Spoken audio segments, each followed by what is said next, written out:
Hey man, so seeing how this is our first interaction here, I'll just come at you in a form of understanding. I'm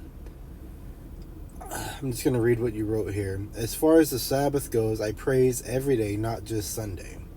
So we're gonna start with that. The Sabbath is the seventh day commandment that you cease from your labors and you rest. It's a commandment that you must keep. It's the mark of God upon His children. Right, that's Exodus 31, 16. Sunday, keeping Sunday as your high day, your holy day, or whatever, even setting that apart, that's the mark of the Catholic Church. That's the venerable day of the sun that you are worshiping on. You're worshiping the Son, S-U-N, not the Son, Messiah.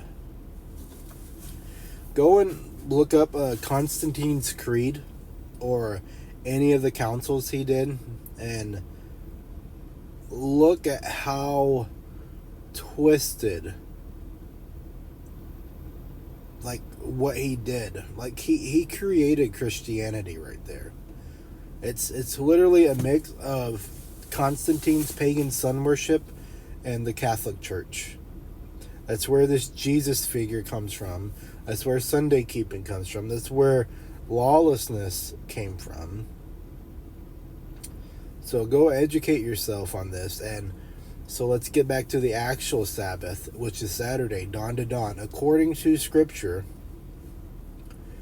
right? Because we can count to 7, and we know when the day starts and then when the day ends, according to Scripture. Matthew 28 and 1 is pretty clear on this one. The commandments I keep close to my heart.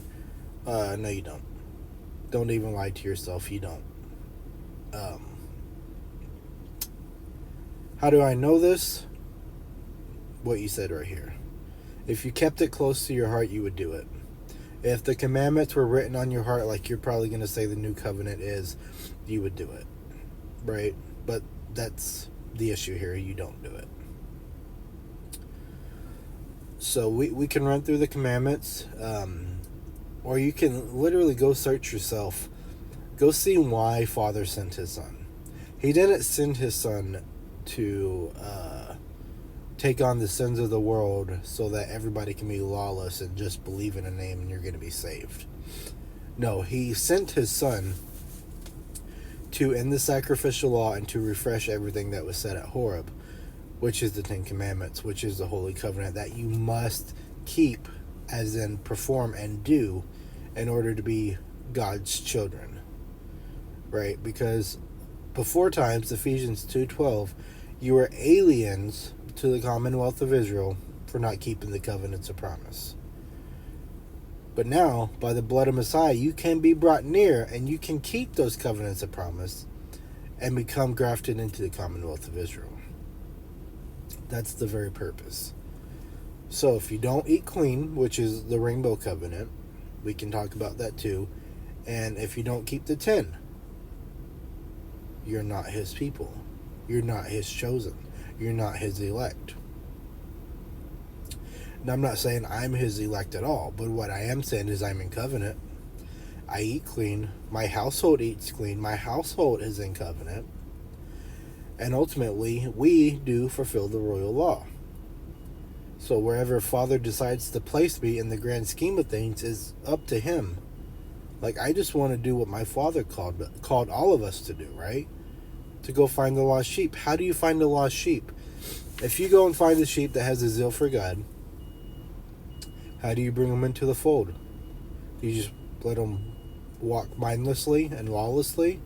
Be like, hey, just believe in this name, you're going to be good. No, you bring them into the fold, you bring them into the ark, and you tell them to keep the 10 Commandments, and you explain each of these 10 Commandments. And I would love to do so with you. I'll sit down with you, and I'll go on a phone call, and we can break these commandments down, or I can do them on here. I've done videos before to where I've broken each commandment down. Like, they're not hard to do. They're hard if you're holding on to the world. But if you're truly ready for this world to depart, then they should be easy to do. Quit coveting. get rid of your idols. Quit doing pagan worldly holidays. Keep the Sabbath. Get the name of Baal out of your mouth. Like, they're not hard to do, but you have to be willing.